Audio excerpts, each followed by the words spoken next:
సుమన్ టీవీలో మీ personal and business promotions కోసం కింది నెంబర్కి కాంటాక్ట్ చేయండి. రాజమహేంద్రవరం సిటీ నియోజకవర్గంలో తెలుగుదేశం పార్టీ విస్తృత స్థాయి సమావేశం ఏర్పరచుకోవడం జరిగింది.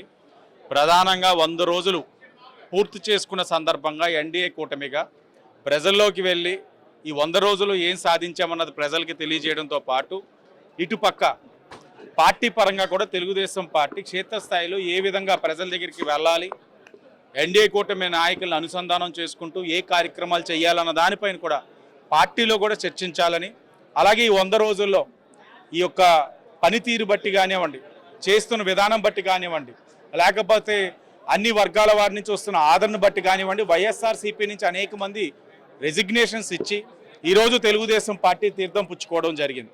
2వ వార్డు నుంచి రాయుడు గణేష్ గారు, ఆయన ఒక మిత్ర బృందం, అలాగే ఈరోజు తెలుగుదేశం పార్టీ వెంపేట ఎన్నికల్లో కానివ్వండి, అలాగే ఇప్పుడు ఛాంబర్ ఎన్నికల్లో కానివ్వండి, తెలుగుదేశం పార్టీ వ్యవహరిస్తున్న విధానాన్ని గౌరవించి ఆకర్షితులై ఈ రోజున ఛాంబర్లో చాలా ప్రముఖమైన వారందరూ కూడా ఈ రోజున తెలుగుదేశం పార్టీ తీర్థం తీసుకోవడం కూడా జరిగింది. ఇదంతా కూడా శుభ పరిణామం.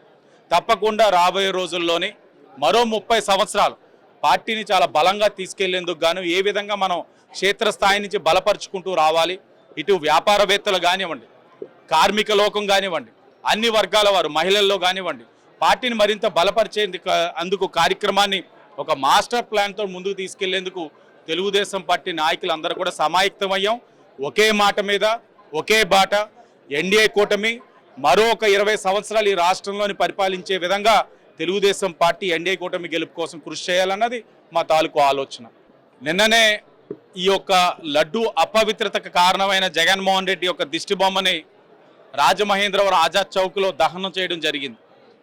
అలాగే ఆలయాల ఏదైతే పవన్ కళ్యాణ్ గారు పూనుకున్నారో శుద్ధి చేసే కార్యక్రమం, ఇవన్నీ కూడా, అలాగే ప్రక్షాళన చేయాల్సిన కార్యక్రమాలు నిన్ననే చూసాం.